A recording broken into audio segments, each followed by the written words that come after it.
시편 37편은 36편을 말씀할 때 그렇게 했어요. 하나의 짝을 이루는 이런 시다 그랬습니다. 어떤 면에서 노년의 다윗이 자기의 인생을 이렇게 되돌아보면서 젊은 사람들에게 인생을 어떻게 살아야 할 것인가를 권면하는 그러한 시라고 말할 것입니다. 1절로 2절을 보면은 이렇게 말씀하고 있죠. 악을 행하는 자들 때문에 불평하지 말며 불의를 행하는 자들을 시기하지 말지어다. 그들은 풀과 같이 속히 배임을 당할 것이며 푸른 채소같이 쇠잔할 것이미로다. 악을 행하는 자들 때문에 생기는 그 불평은 그들이 저지른 그 악행 때문이 아니라 그럼에도 불구하고 그들이 이 땅에서 풍요로움을 누리며 잘 살고 있기 때문에, 그죠? 상대적인 박탈감에서 일어나는 불편한 마음이라는 거죠. 세속적인 가치관을 가지고만 볼 때 이럴 수가 있습니다. 37편도 그러지만 73편에 가서도 똑같은 이제 말씀을 우리가 나눌 수가 있는데요. 우리는 세상 사람들이 사는 모습만 보고 그 속에 살아가고 있는 성도들의 우리들의 모습들을 비교할 때 우리는 거기서 실족할 수도 있고 불평할 수도 있는데 그렇게 하지 말라라고 말하고 있어요. 불평하지 말라라고 말씀하고 있습니다. 다윗이 왜 그렇게 말할 수가 있을까요? 모든 것을 다 가지고 있는 사람이었기 때문에 그 불편함을 몰랐을까요? 그건 아니라고 생각합니다. 그는 누구보다도 참 가난한 삶도 살았고 처절한 삶도 살았고 누구보다 억울함이 무엇인지 원통함이 무엇인지 분노가 무엇인지 잘 아는 삶을 살았던 사람이었죠. 그러나 그럼에도 불구하고 자신이 돌아온 인생의 교훈을 한 줄로 이렇게 정리를 하고 있는데 3절 말씀이죠. 뭐라고 그랬죠?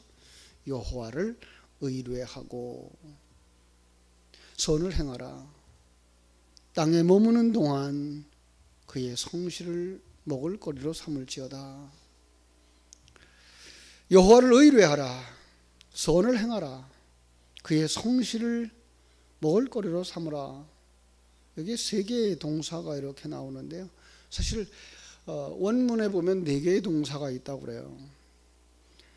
여호와를 신뢰하라, 선을 행하라, 땅에 거하라, 그리고 성실한 먹을거리로 삼으라. 그래서 오늘 우리는 이 부분을 한번 묵상해 보려고 합니다. 여호와를 신뢰하라. 다윗이 들려주는 인생의 첫 번째 교훈, 인생들을 향하여서, 우리들을 향하여서 뭐라고요? 여호와를 신뢰하라. 어떻게 여호와를 신뢰할 수 있을까요? 하나님을 아는 것에서부터 시작되죠. 하나님을 알 수 있는 건 어디에서 오나요? 하나님이 알려주셔야 돼요. 하나님의 은혜가 먼저예요. 은혜 받은 사람들만 하나님을 알 수 있고 은혜 받은 사람들만 하나님을 신뢰할 수 있기 때문에 그렇습니다. 우리가 인생을 사는 동안에 주변에서 늘 좋은 일이나 좋은 사람만 만나는 것은 아니죠. 그렇죠? 우리가 사는 세상은 다양한 사람들이 있어요. 그리고 다양한 그 욕망들을 가지고 살아갑니다. 이 다양한 사람들이 모여 있는 그리고 다양한 일들이 발생하는 이 상황 속에서 그저 작은 다툼이나 분쟁, 시험은 고통은 끊임없이 일어나고 있어요. 왜 그럴까요? 내가 주인 되어져서 그래요. 내가 주인 되어져서 내 인생을 내가 책임져야 된다라는 생각 때문에 세상적인 가치관 속에서 남보다 더 많이 가져야 될 것 같고 그것을 챙겨야만 된다라고 생각을 하기 때문에 그렇습니다. 14절은 이렇게 말하죠. 악인이 칼을 빼고 활을 당겨 가난하고 궁핍한 자를 엎드러뜨리며 행위가 정직한 자를 죽이고자 하나. 여기 악인은 복수로 되어져 있어요. 그리고 가난하고 궁핍한 자는 단수로 되어 있어요. 어떤 비교일까요? 이건 율법에 속한 자들이 주 안에서 하나 되어진 자들을 이런 의미예요. 오늘 거듭난 성도들을 향하여서 세상은 율법의 수많은 이야기들을 가지고서 공격해 들은다는 거죠. 심지어 행위가 정직한 자들, 거듭난 자들을 죽이려고, 어떻게 하든지 해하려고 올무도 놓고 함정도 놓고. 참으로 이것은 다윗이 살고 있었던 고대 이야기만은 아닌 거죠. 이 세상의 원리가 뭘까요? 약육강식이죠. 약하면 먹히고, 그죠? 강한 자가 약한 자를 잡아먹는, 이 세상이 통용되어져, 세상 속에서 통용되어지는 이 불편한 진리. 그러나 이 세상의 논리 속에서 성도들은 어떻게 살아야 되느냐? 다윗이 주신 말씀, 여호와를 신뢰하라는 겁니다. 다윗은 수많은 전쟁을 누비면서 살아왔던 사람입니다. 그 전쟁에서 이기는 비결을 그는 아는 사람입니다. 거기서 힘의 논리가 무엇인지 모르지 않습니다. 그런데도 불구하고 그는 성도들에게 요구합니다. 여호와를 신뢰하라. 여호와를 의지하라. 그죠? 참, 그는 그렇게 살아왔죠.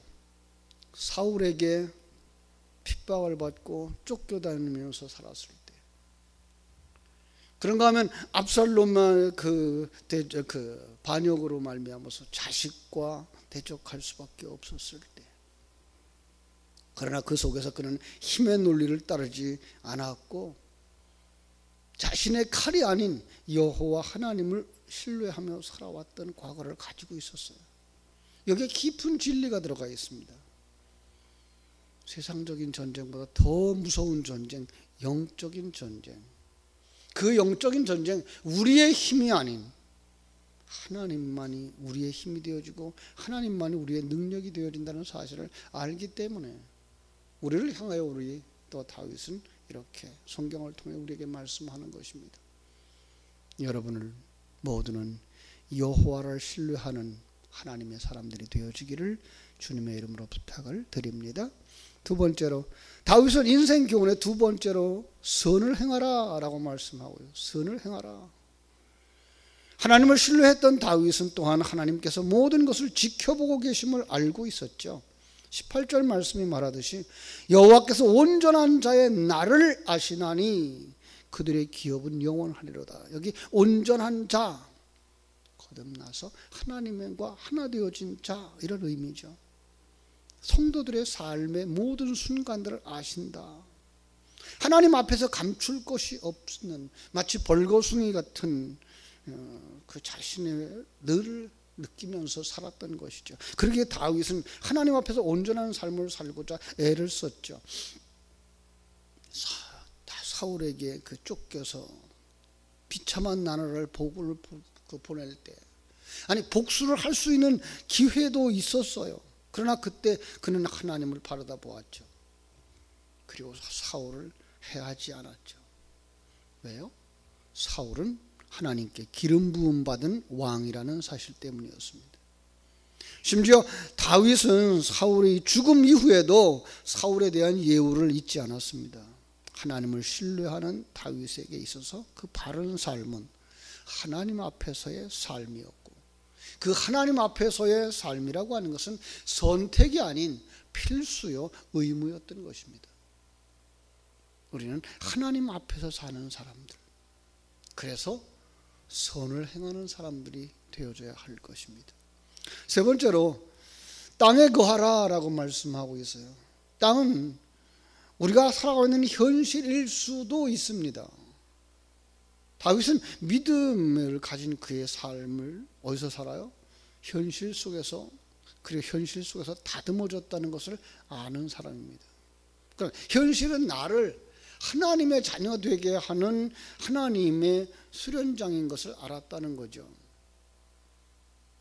다윗은 어린 시절 아무도 눈여겨보지 않을 만한 그런 어린아이, 집안의 막내, 그에게 맡겨진 일을 위해서 들에 나가 양떼를 돌보던 사람, 광야에서 양떼를 치면서 그는 초원에 풀이 없어. 그래요? 그래서 풀이 없는 곳이 어딘지 알았고, 언제 풀이 나는지도 알았고, 언제 풀이 지는지도 알았어요.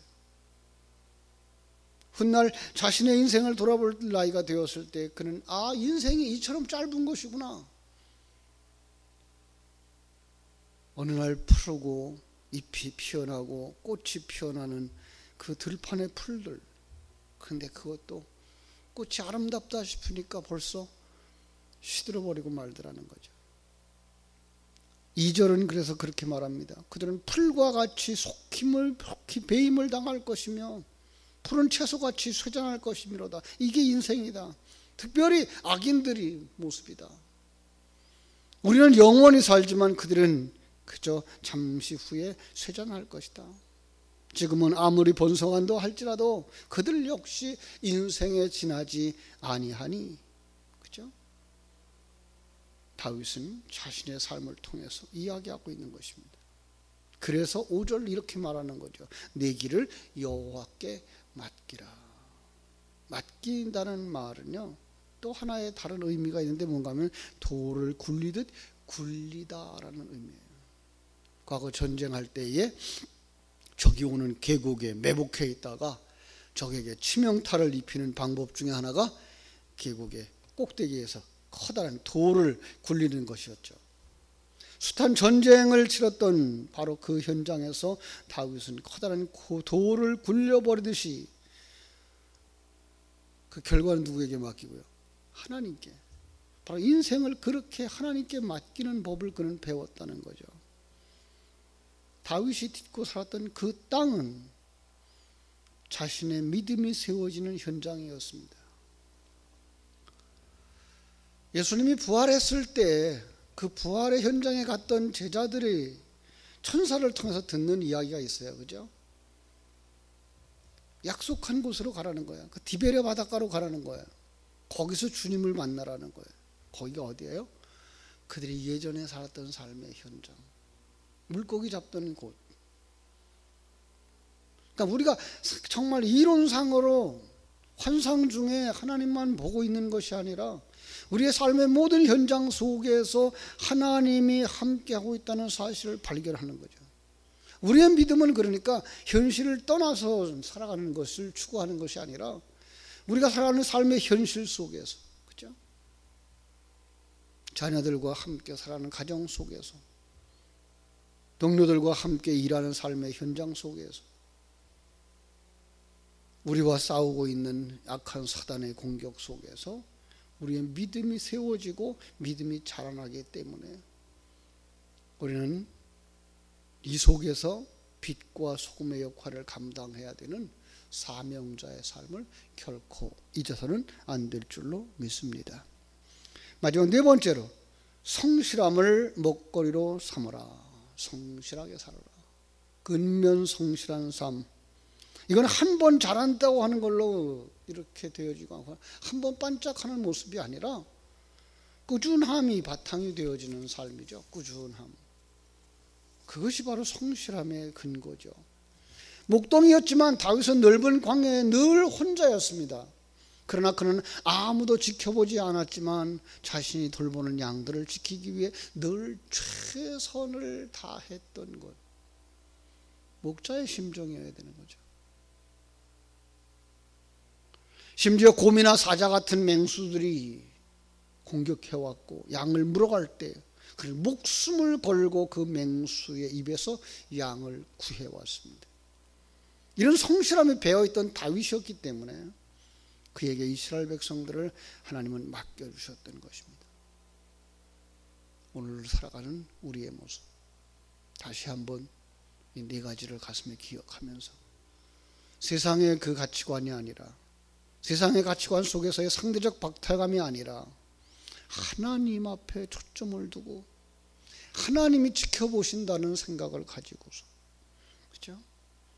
그 하나님과 함께하는 그 생명의 삶, 하나님의 사랑의 씨앗을 가지고 행복을 누리는 삶, 바로 이 시대를 살아가는 작은 예수들의 삶인 줄 믿습니다. 여러분의 삶이 이렇게 아름답고 풍성하고 충만되어지도록 여러분의 심령 속에 진리로 채우시고 성령의 능력으로 채우시고 기도로 채우시기를 주님의 이름으로 부탁을 드립니다. 기도하겠습니다. 아버지 하나님, 우리가 이 땅에 사는 동안에 우리는 여전히 사단의 공격을 받습니다.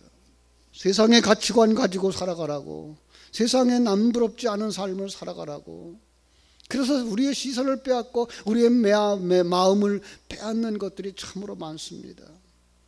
아버지, 그 속에서 정말 하나님의 그 생명을 가진 자들, 하나님의 그 사랑의 씨앗을 품은 자들, 하나님이 주신 그 가치관과 하나님이 주신 그 미래의 소망을 바라다 보면서 하루하루를 살아가면서 이 땅에서 작은 예수로서의 삶, 온유한 성품을, 주님의 온유한 성품을 닮아가는 사람들이 되게 하여 주시옵소서.